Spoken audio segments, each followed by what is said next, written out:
C'est Pasteur Nick qui traduit à l'arrière. C'est bon d'être de retour cette année. Toujours bon de voir des visages familiers, des gens qu'on apprécie. On apprécie votre Église, on prie pour votre Église constamment. On est reconnaissant non seulement pour le travail que vous faites ici dans la région, mais aussi l'encouragement que vous êtes pour nous. On est excités d'être ici. On a presque manqué l'avion. On a atterri avec 20 minutes pour faire la connexion. Et on a fait un sprint à l'aéroport à New York. Et on est arrivé juste à temps, mais tout juste. On priait pendant qu'on courait. Les gens étaient en train d'applaudir. Je ne me suis jamais senti aussi athlétique dans ma vie. Je ne cours pas à moins qu'on me poursuit ou à moins que je vais manquer l'avion. Donc, j'ai eu mon exercice pour l'année hier. En 2001, j'étais très jeune, un pasteur jeunesse. C'est la première fois qu'on a amené une équipe dans un autre pays pour faire le travail missionnaire. On est allé en Chine. On a quitté, on a pris un avion, plusieurs avions en fait, et après avoir volé, on a resté un peu en Thaïlande, mais on est arrivé en Chine. Et ce que je pensais qu'il serait une petite ville qui est devenue une petite ville de 3 millions de personnes. On a pris un autobus et on s'est rendu avec quelques autobus plus loin dans un petit village où on a passé les prochaines semaines pour avoir un ministère et partager l'Évangile avec un groupe qui n'avait jamais entendu parler de Jésus, qui s'appelle les Hani. On est arrivé juste à temps pour le début de la saison de pluie. Et littéralement, il a plu à tous les jours pendant 3 semaines. J'ai jamais vu autant de pluie. Après la deuxième journée, on n'a même plus mis de manteau de pluie. Ça ne marchait pas de toute façon. On a juste déterminé qu'on serait mouillé pendant une longue période de temps.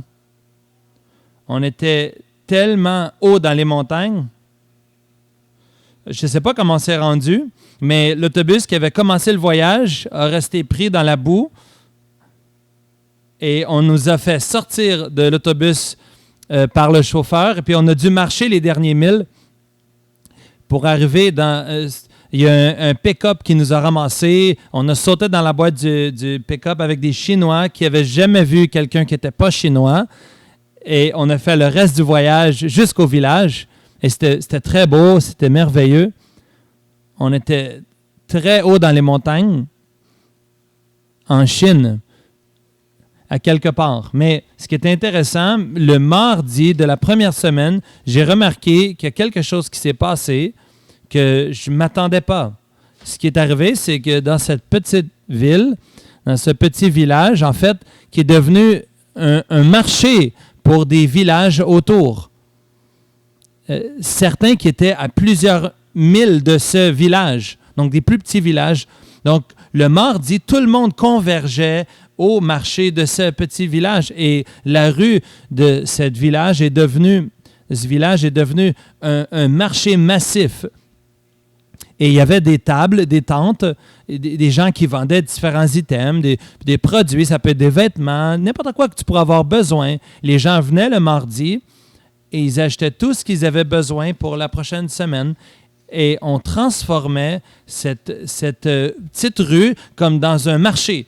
Et nous, on ressortait évidemment beaucoup, à part la différence de notre peau, mais on a marché au travers, même si je n'avais aucune idée de quoi il parlait. J'avais peur un peu d'acheter ce qu'il vendait parce que je ne connais pas, mais on a marché au travers le marché et chaque personne nous criait, nous invitait et essayait d'avoir notre attention pour qu'on puisse venir voir et acheter ce qu'il vendait.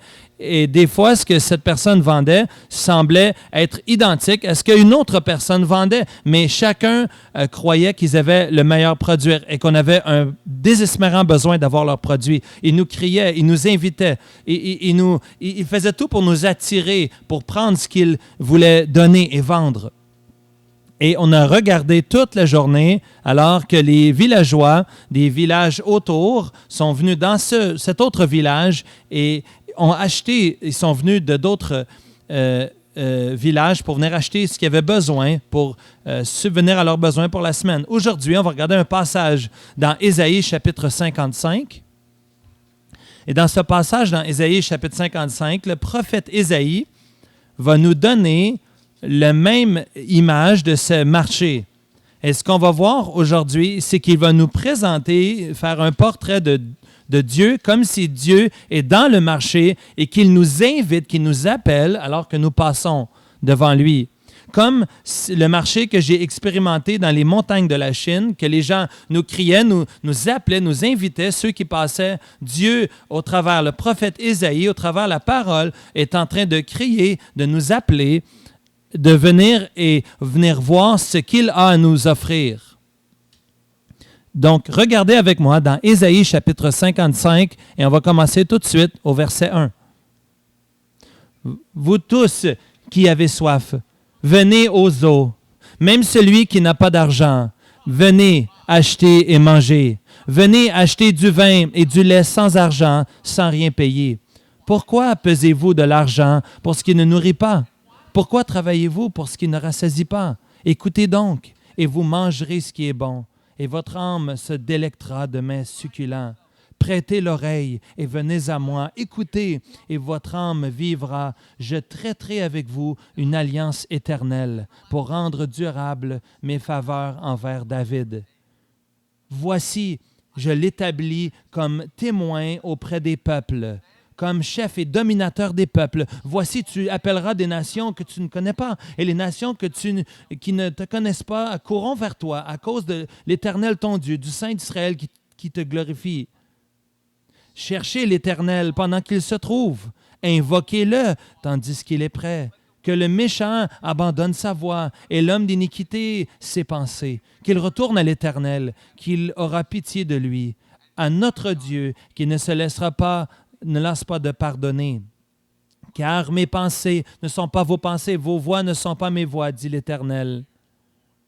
Autant les cieux sont élevés au-dessus de la terre, autant mes voix sont élevées au-dessus de vos voix et mes pensées au-dessus de vos pensées. Comme la pluie et la neige descendent des cieux, ils n'y retournent pas sans avoir arrosé, fécondé la terre et fait germer les plantes, sans avoir donné de la semence au semeur et du pain à celui qui mange. Ainsi en est-il de ma parole qui sort de ma bouche. Elle ne retourne point à moi sans effet, sans avoir exécuté ma volonté et accompli mes desseins. Prions ensemble.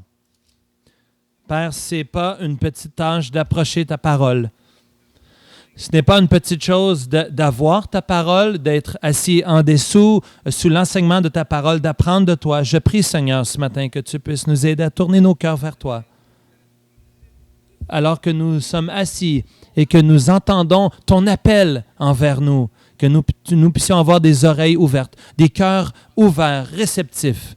Nous prions que tu puisses travailler au milieu de nous, dans nos cœurs, dans nos vies, et même exposer des endroits de désobéissance, de péché dans notre vie, afin qu'on puisse voir que tu es celui qui donne de bons cadeaux, un Père gracieux. Que tu sois honoré dans notre temps ce matin, alors que tu nous caches dans ta parole, et que ton nom soit adoré, célébré. Nous t'en prions dans le nom de Jésus. Amen. Donc, je vais vous montrer quatre choses ce matin du passage, quatre choses que nous voyons de Dieu, que Dieu fait. Et avec ces choses, nous voulons voir quatre façons où nous échouons.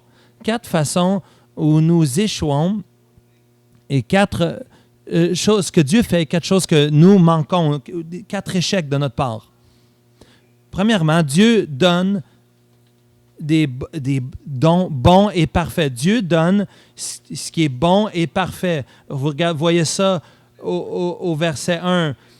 Comme Dieu dans le marché qui dit « Venez acheter et manger, venez acheter, venez aux eaux, celui qui n'a pas d'argent, celui qui peut acheter du vin et du lait sans argent, sans rien payer. Pourquoi pesez-vous de l'argent pour ce qui ne nourrit pas? Pourquoi travaillez-vous ce qui ne rassasie pas? » Dieu, ici, au premier point, est montré comme celui qui est dans le marché, qui dit « Viens acheter, viens boire, viens être rassasié de l'eau que j'ai. » Dieu est celui qui donne des dons parfaits, des dons qui sont bons et parfaits. On voit ça partout dans l'Écriture. Et en fait, je pourrais dire ce matin, débattre à la lumière de la parole, qu'on n'est jamais plus comme Dieu que quand on donne. Parce que du début de l'Écriture jusqu'à la fin, un thème central revient. Dieu est celui qui donne et qui donne un rédempteur, quelqu'un pour nous racheter, pour nous sauver. C'est un Dieu qui donne, c'est un Dieu qui donne la vie dans Genèse chapitre 1 alors qu'il crée à partir de rien. C'est celui qui donne la rédemption, c'est lui qui donne le pardon. De tout ce qui est bon et parfait, tout don parfait vient de Dieu le Père. Il est celui qui est bon et qui donne les choses bonnes et parfaites. Mais nous échouons, nous avons des échecs de recevoir les cadeaux de Dieu, de bien les recevoir. Alors que Dieu est celui qui donne des dons bons et parfaits, nous échouons, nous passons à côté de recevoir les cadeaux, pas seulement de Dieu, mais aussi de d'autres. Quand quelqu'un essaie de nous donner quelque chose, nous ne savons pas comment répondre. Nous disons non, ça nous rend inconfortable quand quelqu'un veut nous donner quelque chose. On a vu ça l'année passée quand on faisait « J'aime mon voisin ». Il y a des gens qui étaient hésitants même de recevoir, de comprendre que comme Église, on voudrait les servir, les aider gratuitement. On ne sait pas comment répondre aux dons. Quand j'étais au collège, j'ai resté en 5 heures d'où j'étais élevé pour aller au collège et je me souviens de revenir à la maison. Une des premières fois que je suis revenu à la maison, j'ai été élevé dans une ferme dans le Tennessee, dans l'Est. Il y a beaucoup de poules, de vaches et toutes sortes. C'était une ferme, vraiment. Et lorsque je revenais, ma famille vivait sur différents côtés de la ferme et j'allais voir mon oncle et mon oncle me disait « Comment ça va l'école? » Et je lui disais un peu, je donnais des nouvelles de mon école. Je lui partageais les choses que j'apprenais. Et je me souviens, il m'a dit « J'ai quelque chose pour toi, reste ici. » Il est allé dans la maison, il est sorti, il m'a amené de l'argent. Il m'a dit « Mon neveu, je veux te donner ça. Je sais que c'est pas facile au collège. Et tu sais qu'on n'a pas beaucoup, mais je veux que tu ailles ça pour t'aider à payer pour les livres. » Et je savais que mon oncle n'avait pas beaucoup d'argent, c'était un fermier, mais j'étais très inconfortable que mon oncle me donnait ça. Mais j'ai dit, mon oncle, je ne peux pas recevoir ça, je suis vraiment correct avec mes études. Tu as besoin de cet argent-là, mon oncle, pour vivre. Je ne veux pas le prendre de toi. Et je ne me jamais me rappeler ce que mon oncle m'a dit. Je vais être honnête avec vous, Église. Lorsque je crois avec tout ce que Dieu me dirait exactement la même chose. Mon oncle me regardait dans les yeux. Il m'a dit, si tu refuses le don que je te donne, tu me voles la joie, la bénédiction de donner. Laisse-moi te bénir et reçois mon cadeau. Comment tu peux dire non à ça? Hein? C'est ton oncle qui te parle. J'ai dit, OK, je vais en prendre plus. Non. Écoutez, Dieu est celui qui donne des dons bons et parfaits. Et nous manquons, nous échouons. C'est un échec pour nous de recevoir ces cadeaux. C'est difficile pour nous. Et on doit se poser la question ce matin, la question que tu dois te répondre ce matin.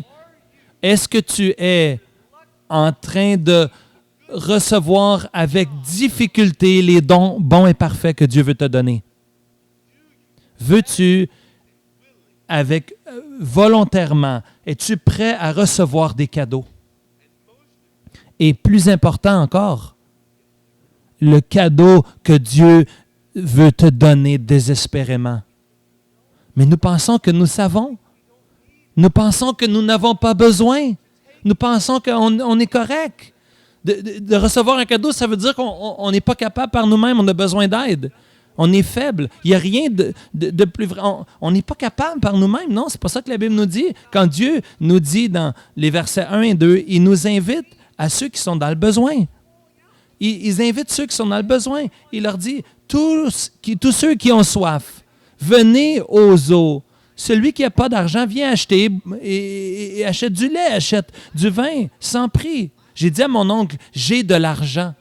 Je n'ai pas besoin de ce que tu vas me donner. Des fois, nous disons cela au Seigneur. Il veut nous donner des choses et nous disons, on n'en a pas besoin. Et il répond au verset 2. Et donc tu dis, tu as de l'argent, tu n'as pas besoin. Tu n'as pas besoin de ce que Dieu est en train de te donner. Et il revient et dit, mais pourquoi travaillez-vous pour ce qui ne rassasie pas? Pourquoi vous pesez-vous de l'argent pour ce qui ne nourrit pas? Écoute, ce que vous essayez de faire par vous-même, ce n'est pas assez. Et tu vas toujours avoir besoin de plus.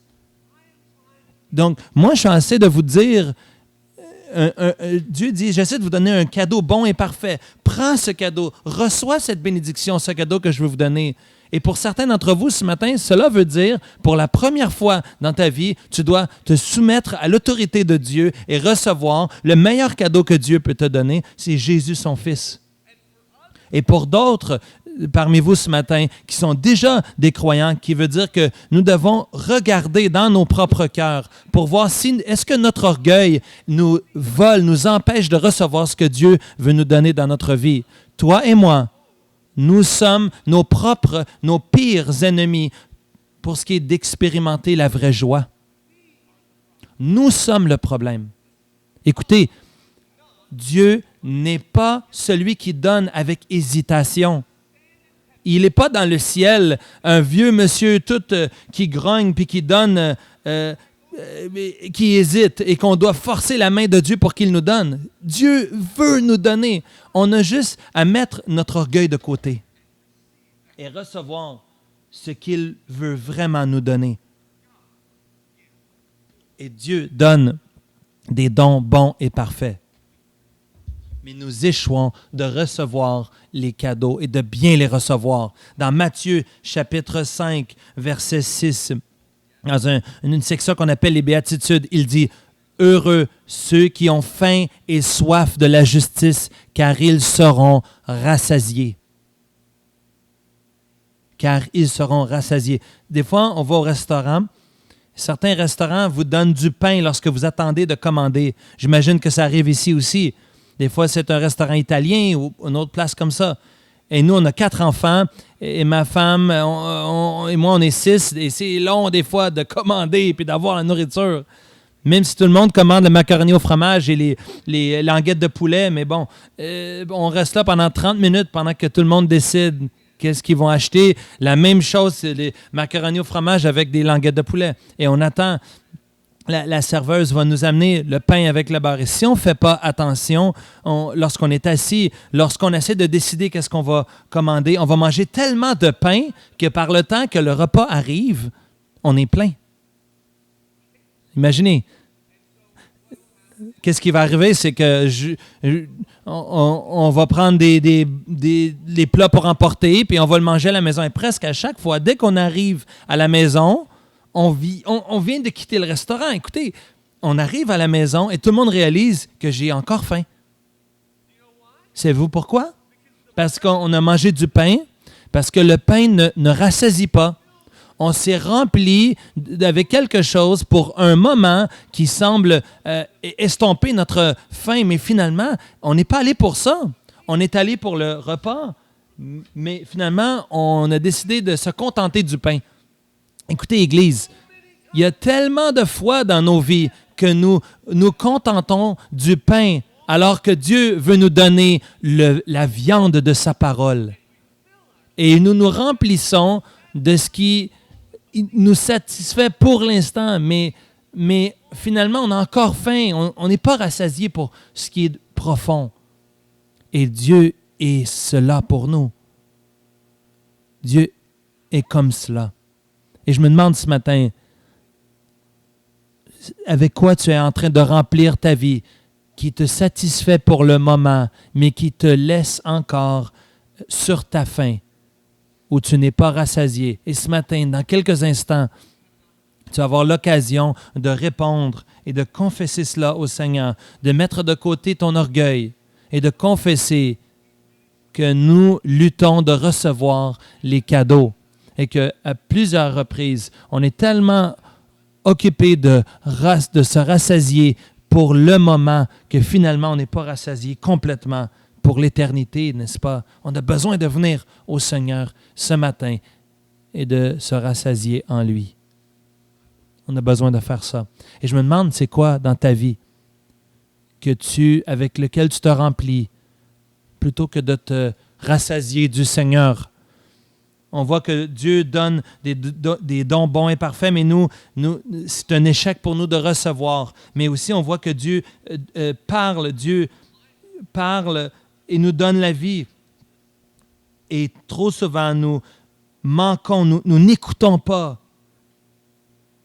Dieu parle, donne la vie, mais nous manquons de recevoir. Si tu es un parent, on est souvent en train de dire à nos enfants, des fois, ils échouent aussi de nous écouter. On lisait, on riait en allant à l'aéroport en Atlanta, on parlait de ce voyage missionnaire et certains des jeunes étaient sur le voyage missionnaire, étaient en 6e année, 7e année, 11-12 ans, et on avait été à Washington, D.C. avec certains d'entre eux, ceux qui sont ici cette semaine. Et quand on est arrivé là-bas, ils ont dit qu'ils voulaient faire un gros repas, un méchoui pour nous. Et nous aimons manger de méchoui, n'est-ce pas? Nous aimons le bacon. Et on ne refuse jamais le porc. Donc, ils ont dit, on va faire ça à la style de West Virginia, de la Virginie de l'Ouest. Et ils ont creusé un gros trou. C'était 3 pieds de profond par 6 pieds. On dirait presque un cimetière là, lorsqu'on prépare pour un enterrement. Mais bref, on creuse ce gros trou et on amène le porc qui est mort, mais qui est tout là, en un morceau. Et ils vont l'envelopper et ils vont faire un grand feu dans ce trou jusqu'à ce qu'on voit juste ce qui est rouge, le charbon, et ensuite on va enterrer le porc et on va enterrer le porc complètement et pendant 3 jours ça va cuire et c'est tellement bon en passant. On devrait apprécier cela pour un instant. Non. À la fin, ils vont sortir le porc, ils vont déterrer le porc puis on va le manger. Puis c'était vraiment bon. Puis il y avait un étudiant qui était... On le connaissait parce qu'il n'écoute pas trop bien. Et ma femme s'arrêtait là et elle m'a dit... parce qu'il regardait le trou, elle lui a dit « Ne touche pas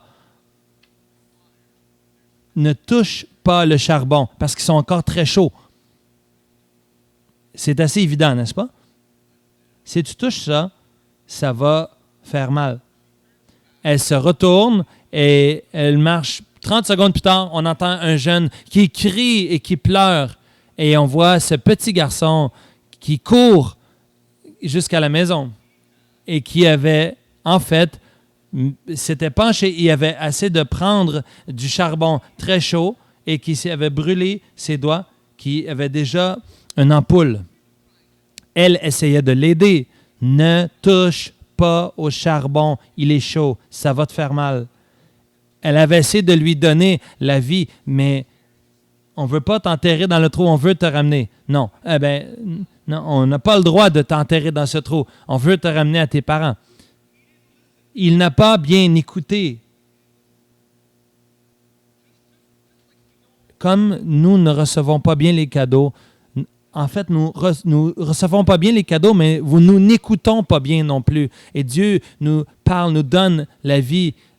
Et la deuxième partie du verset 2, écoutez diligemment, écoutez au verset 2, écoutez-moi donc et mangez ce qui est bon, et votre âme se délectera de mains séculantes. Prêtez l'oreille, venez à moi, écoutez, et votre âme vivra. Il dit, écoute-moi, incline ton oreille, prête l'oreille, tourne ton oreille vers moi, prends ce que j'ai, écoute ce que je veux te dire. Je suis en train de te parler, te donner la vie. Je suis en train de t'inviter à quelque chose de meilleur, quelque chose de plus grand, de plus profond, d'éternel. Écoute-moi. Savez-vous pourquoi Dieu nous doit nous dire d'écouter? Parce qu'on n'écoute pas. Parce qu'on n'écoute pas. J'ai 4 enfants, ils ne se chicanent jamais, beaucoup, quand ils dorment. mais quand ils sont réveillés, ils se chicanent souvent. C'est des enfants. Et ils sont proches d'âge. Et la vanne, c'est souvent, dans notre mini-fourgonnette, là, il y a beaucoup de petites chicanes dans la voiture. Bon, une des discussions, une des chicanes qui arrive souvent dans la maison, qui est responsable de nourrir nos animaux? On a trop d'animaux. Bref, on a un zoo à la maison. Non, mais bref, qui va nourrir les animaux? C'est une des questions. Et chacun reçoit une journée qui est leur responsabilité. Et il semble, peu importe la journée, il y a toujours une raison pour laquelle que ça ne devrait pas être leur journée. Et personne ne peut comprendre cela, n'est-ce pas? Et ce qui arrive, maman et moi, nous devons intervenir dans une discussion où ça devient chaud, ou une chicane. Et des fois, je dois séparer. Écoute-moi. Je dois attirer leur attention. Si jamais il y avait une journée, il y a un temps dans la vie où on a besoin d'écouter le Seigneur, où c'est difficile, il y a toujours un écran dans notre visage. C'est dur pour nous d'écouter le Seigneur. On est constamment en train d'enlever dans notre vie les occasions où Dieu pourrait nous parler, que ce soit un appareil électronique, ça peut être la télévision. On va tellement vite qu'on n'arrête jamais. On est toujours en train de remplir les temps vides, les temps morts. Et je crois que Dieu dirait, assez, écoute-moi, assez.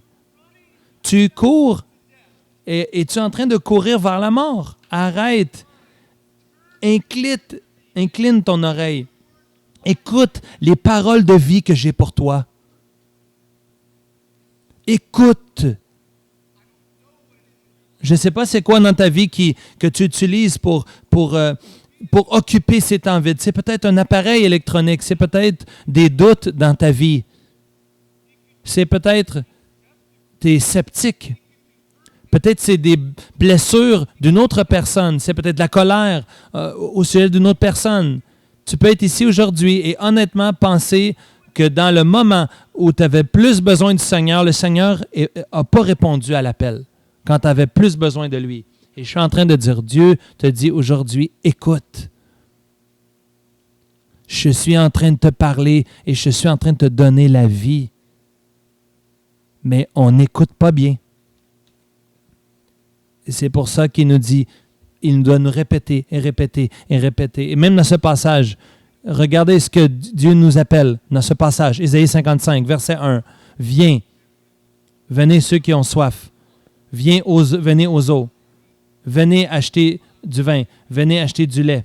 Venez acheter et manger. 4 fois, dans un verset, il dit, venez. Savez-vous pourquoi? Parce qu'on n'écoute pas. Verset 3. Verset 2 plutôt. Écoutez, moi donc, délectez-vous, inclinez votre oreille, venez à moi, écoutez afin que ton âme vive. Encore et encore et encore. Il nous dit de venir à lui, d'écouter ce qu'il veut nous dire. C'est important. Encore et encore et encore. Mais on n'écoute pas bien.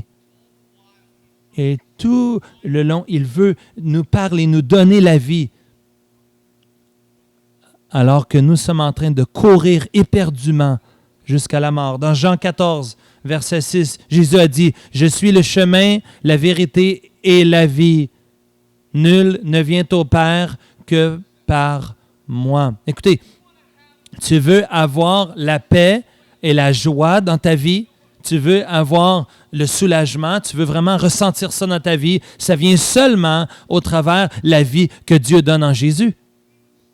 Et qu'il te dise, écoute, écoute-moi. Je suis la vie. Et sans moi, tu ne peux pas avoir la vie. Et il est celui qui donne généreusement. Et généreusement, il donne des dons bons et parfaits. Un des dons qu'il donne qui est bon et parfait, c'est la vie éternelle, la vie qui demeure. Et ce matin, peut-être ce matin, tu es venu ici, je ne sais pas qu'est-ce qui se passe dans ta vie, mais peut-être que honnêtement, peut-être que je ne comprendrais même pas ta vie parce que je ne comprendrais pas. Et je ne comprends pas le français. Je ne pourrais pas comprendre ce que tu vis. Mais si je suis assis à la première rangée et si je t'entends ici, à la première rangée, et je t'entends louer le Seigneur et des chants en anglais, que nous servons un Dieu qui est sur le trône et que nous entendons et nous recevons toutes ses louanges. Il reçoit toutes ses louanges de nous. Et que nous sommes ici debout. Peu importe la langue de laquelle nous parlons, peu importe la couleur de notre peau, notre ethnie, peu importe ce que nous aimons, nos préférences, nous sommes ici sous la bannière de l'Évangile parce qu'il est bon et il est digne. Il est digne d'affection. Et peu importe quel est ton besoin, quand tu es venu aujourd'hui, il peut te rencontrer là. Il veut te rencontrer. Il te dira ce matin, écoute-moi. Et incline ton oreille vers moi. Et peut-être ce matin, tu as besoin d'arrêter pour la première fois depuis longtemps et tu as besoin de prendre quelques instants. Peut-être quand on va terminer, tu vas t'inviter de t'avancer et d'incliner ton oreille et dire, je n'ai pas bien écouté, Seigneur. Ça fait un bout que je n'ai pas bien écouté. Parle-moi, Seigneur. Conduis-moi vers la vie. Conduis-moi, Seigneur. Alors Dieu donne des dons bons et parfaits que nous échouons, que nous manquons de recevoir. Dieu parle la vie et nous avons la difficulté à écouter. Mais troisièmement, Dieu aussi veut qu'on le trouve, mais on échoue lorsqu'il vient à le chercher. Au verset 6, cherchez, invoquez-le tandis qu'il est prêt. Appelez-le alors qu'il est prêt. Que l'homme d'iniquité abandonne ses voies et qu'il retourne à l'Éternel qui aura pitié de lui, à notre Dieu qui ne se lasse pas de pardonner. Car mes pensées ne sont pas vos pensées et vos voies ne sont pas mes voies, dit l'Éternel. Autant les cieux sont élevés au-dessus de la terre, autant mes voies sont élevées au-dessus de vos voies et mes pensées au-dessus de vos pensées. Un de mes jeux préférés comme enfant, quand j'étais un garçon, c'était Chercher trouve. Mes enfants aiment ça, jouer à ça.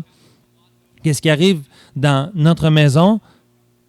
J'ai commencé cela, c'est que des fois, je suis fatigué et des fois, je dis, allez-y, allez vous cacher et moi, je ne vais jamais les chercher. Et la maison vient tranquille pour quelques minutes, alors qu'ils réalisent que papa, il ne s'en vient pas nous chercher. Donc, des fois, notre plus grande fille, elle fait ça, allez-y, cherchez, trouve, allez-y, puis moi, je vais essayer d'aller vous trouver, mais finalement, notre grande fille, elle fait comme son père, elle reste, elle se repose. Et les gens se cachent dans la maison, mais personne ne va aller chercher. Dieu veut qu'on aille le trouver. Dieu veut qu'on le trouve, mais parfois nous ne le cherchons pas. Mais nous disons que nous le cherchons. Nous disons que nous cherchons le Seigneur, mais nos actions sont différentes.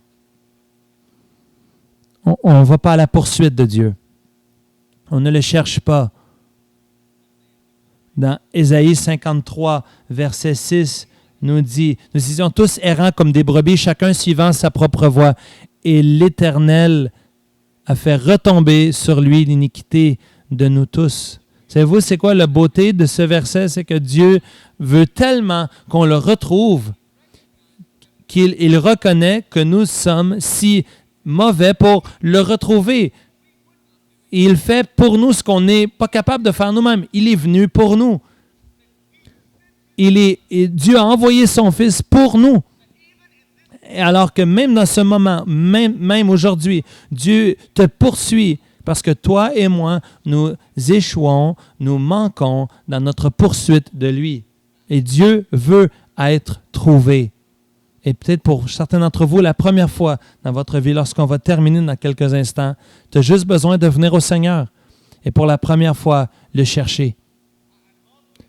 Il dit ici, regardez ce qu'il dit, regardez l'urgence. Il dit, cherchez l'Éternel pendant qu'il se trouve. Verset 6, Ésaïe 55. Cherchez l'Éternel pendant qu'il se trouve. Ça veut dire qu'on ne pourra pas toujours le trouver parce qu'il y a une fenêtre d'opportunité.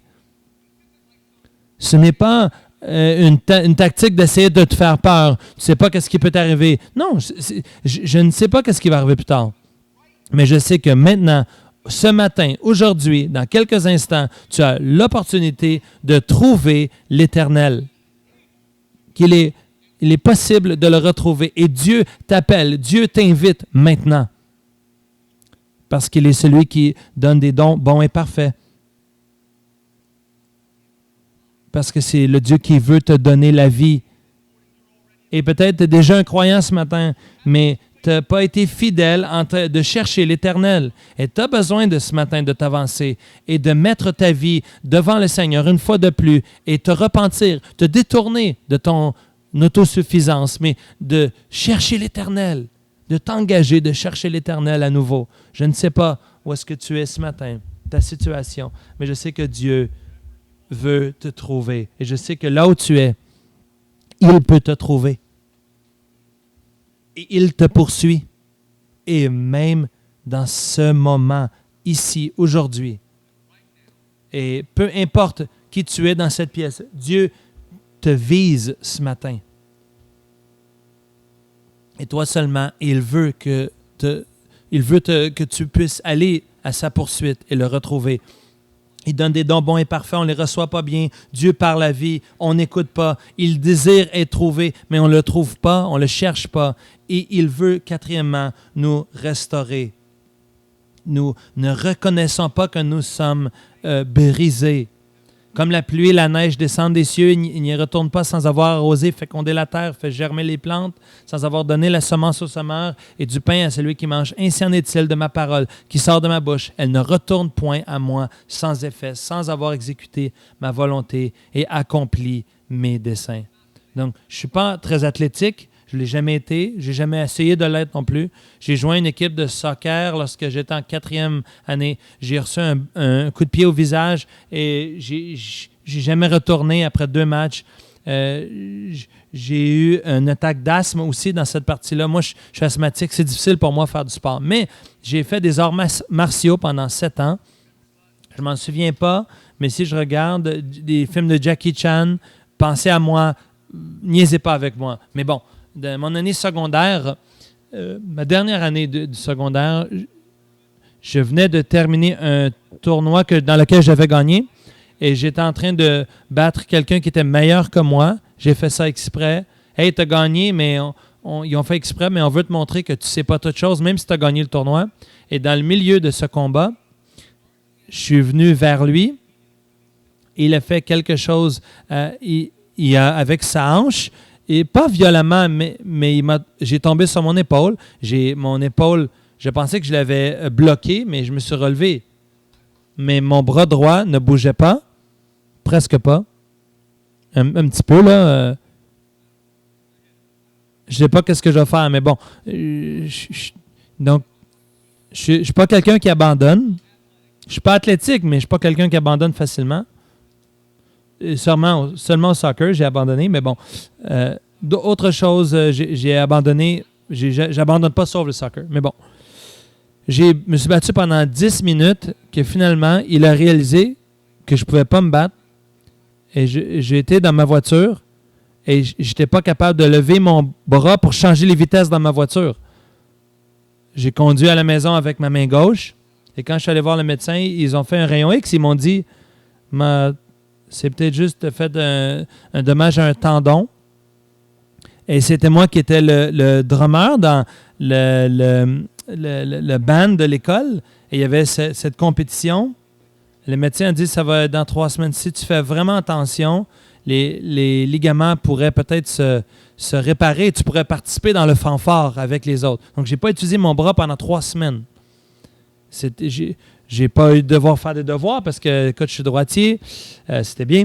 Quand je suis arrivé dans la compétition, je me sentais bien. Lorsque je suis arrivé sur le terrain, lorsque je suis arrivé sur le podium, et quand je monte l'instrument, ça fait ce bruit, ce pop, comme quand j'avais fait les arts martiaux et mon bras tombait sur le côté. Pour les prochaines 13 minutes, je dirigeais un fanfare et j'avais tellement mal, je pleurais, ça faisait tellement mal. Et quand je suis allé voir un autre médecin, il a regardé les premiers rayons X, il n'a même pas lu et il a dit « ton bras est cassé et tu l'as recassé ». Donc là, je dois être traité pour un bras cassé. Mais écoutez, si je savais su que mon bras était cassé, mon épaule plutôt, jamais j'aurais pris le terrain et j'aurais arrêté de me battre. Parce que j'ai dû pas m'aider lorsque je me suis battu avec un bras cassé, lorsque j'ai fait le fanfare avec un bras cassé. Donc, j'ai continué de le faire comme si de rien n'était. Savez-vous quoi? Nous sommes brisés. Nous sommes pécheurs. Mais nous avons tendance de marcher dans notre vie comme si de rien n'était. Nous boitons, brisés. Pensons que tout va se guérir par soi-même. Et je suis en train de te dire ce matin que la seule façon qui peut t'amener la guérison, la restauration, c'est Jésus au travers de l'Évangile. Et qu'il a donné sa vie pour toi, afin que toi, tu puisses être restauré. Il a été brisé, afin que toi, tu n'aies pas besoin d'être brisé non plus. Et Ésaïe nous dit, dans Ésaïe 55, que sa parole va accomplir, va restaurer tout selon les desseins de Dieu. Et voici ce que ça veut dire pour toi. Ça veut dire que nous avons tous, ce matin, assis, des personnes brisées qui ont tellement besoin d'un sauveur qui est suffisant pour nous sauver. Mais croyez-le ou non, nous levons à chaque jour et sa miséricorde se renouvelle. Et si tu es ici ce matin, que tu n'as jamais placé ta foi en Jésus-Christ, tu n'as jamais reçu son pardon, tu es encore en train de viser dans ton brisement, dans ton péché, et tu fais comme si de rien n'était, et Dieu veut te restaurer. Il est capable de le faire. Et peut-être ce matin, tu as besoin de venir et d'être restauré et laisser ton brisement de ta vie de côté afin que tu sois guéri pour la première fois. Ou peut-être tu as besoin de revenir ce matin et goûter encore cette réparation, parce qu'il y a un encouragement pour nous aussi, croyants. Parce que quand nous partageons cet amour, quand nous disons aux gens cet amour, ce cadeau merveilleux que nous avons reçu, qu'il est fidèle, que sa parole est fidèle pour accomplir son travail salvateur dans nos vies. On a juste besoin de donner, de sortir ce cadeau, de partager ce cadeau, et Dieu va attirer à lui-même. L'Évangile, c'est cela, cette bonne nouvelle au sujet de Jésus-Christ. C'est que Jésus est mort à notre place. Il est mort, il a été enseveli, il est ressuscité. Il porte ce fardeau. Ce n'est pas un fardeau pour nous d'être un chrétien. Il a porté notre fardeau. Ce matin, peut-être, c'est pour ça que tu es venu ici ce matin, que tu as besoin d'entendre. Tu as été donné un cadeau incroyable en Jésus et tu le gardes pour toi parce que tu as peur de ce que les gens vont penser de toi plutôt que de penser de ce qu'ils pourraient être en train de penser au sujet de moi. Et Dieu dit, il est fidèle, je suis fidèle et je veux restaurer. Dieu dit, il veut restaurer. Mais nous manquons de réaliser que nous sommes brisés. Le psaume 103, versets 11 et 12 nous disent « Mais autant que les cieux sont élevés au-dessus de la terre, autant sa bonté est grande pour ceux qui le craignent. Autant l'Orient est éloigné de l'Occident, autant il est éloigné de nous, nos transgressions. » La culpabilité, la honte que tu portes, Dieu n'avait pas cette intention pour toi de porter cela. Dieu en Jésus a porté cela à la croix. Il veut te restaurer. Mais souvent, nous échouons de réaliser que nous sommes brisés. Et peut-être ce matin, tu as besoin de reconnaître ton brisement, ta faillite, ta pauvreté. Dieu est celui qui donne. Il donne des dons bons et parfaits. Mais nous avons de la difficulté de recevoir. Dieu nous donne la vie et par la vie, et nous ne recevons, nous n'écoutons pas. Dieu veut qu'on le trouve, mais on ne le cherche pas. Et on est brisé, on ne s'en rend pas compte. Et une chose que je sais ce matin, Dieu est en train de travailler dans ta vie. Et la seule chose qui l'empêche d'accomplir tout ce qu'il veut accomplir dans ta vie, c'est toi et moi. Nous sommes notre pire ennemi, notre pire occasion de chute pour la joie. Courbe ta tête avec moi, s'il te plaît.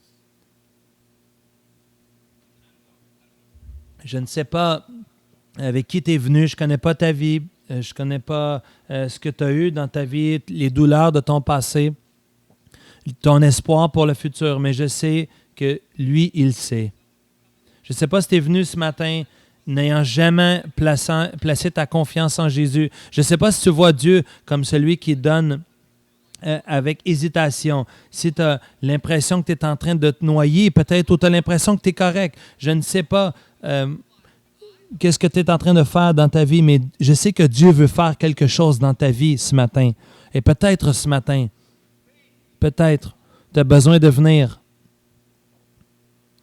Et tu as besoin de venir devant l'Éternel, de recevoir ce cadeau en Jésus. Peut-être, tu as besoin de venir confesser tes péchés et confesser ton orgueil, dire que tu veux plus. Peut-être que tu as besoin de la vie, du soulagement, la paix que Jésus peut t'offrir. Tu as peut-être besoin d'être restauré. Peut-être que tu es brisé et tu fais semblant que tout est correct, mais le Seigneur te dirait maintenant, cherche-moi pendant qu'on peut me trouver. Et moi, je te dis, aujourd'hui, maintenant, dans ce moment même, ne t'en fais pas pour plus tard. Inquiète-toi pour le moment présent. Il peut être trouvé. Il te dirait, cherchez-moi et trouvez-moi. Et écoute-moi. Incline ton oreille. Combien de fois dans ce passage, il nous invite de venir. Viens avec moi. Arrête de remplir ta vie avec ce que tu penses qui va te remplir, mais finalement, c'est vide. Peut-être tu as besoin de revenir ce matin, de te repentir à nouveau. Peut-être que tu as gardé ce cadeau de l'Évangile pour toi. Et peut-être pour la première fois ou pour une autre fois, Dieu te dit, je te donne ce cadeau afin que tu le partages. Et tu n'es pas fidèle pour le partager. Tu as vu l'Évangile comme un fardeau plutôt qu'un privilège. Et Dieu t'appelle à la repentance ce matin afin de partager cet Évangile. Je vais prier maintenant et on va chanter. Et pendant que nous chantons, je te supplie de t'inviter. Comme Dieu t'appelle, comme s'il t'appelait du marché, viens à cet autel, viens te placer devant lui, mets de côté ton orgueil, cherchez-le pendant qu'il se trouve. Chrétien ou non, trouve la vie qu'il offre ce matin. Quand tu quittes ce lieu ce matin, que tu quittes avec toutes choses réglées entre toi et l'Éternel, toutes choses confessées, toutes choses pures devant l'Éternel et que tu expérimentes chaque once, chaque parcelle de cette grâce que Dieu veut te donner. Seulement Dieu peut faire ça. Il te poursuit ce matin. Et la décision que tu prends aujourd'hui est importante. Elle fait la différence. Seigneur, merci pour ta parole. Merci pour ta fidélité envers nous. Merci pour ce don bon et parfait. Merci parce que tu donnes des bons cadeaux. Tu n'es pas un Dieu hésitant. Tu es le Dieu qui donne le don de la vie. Tu as donné ton Fils.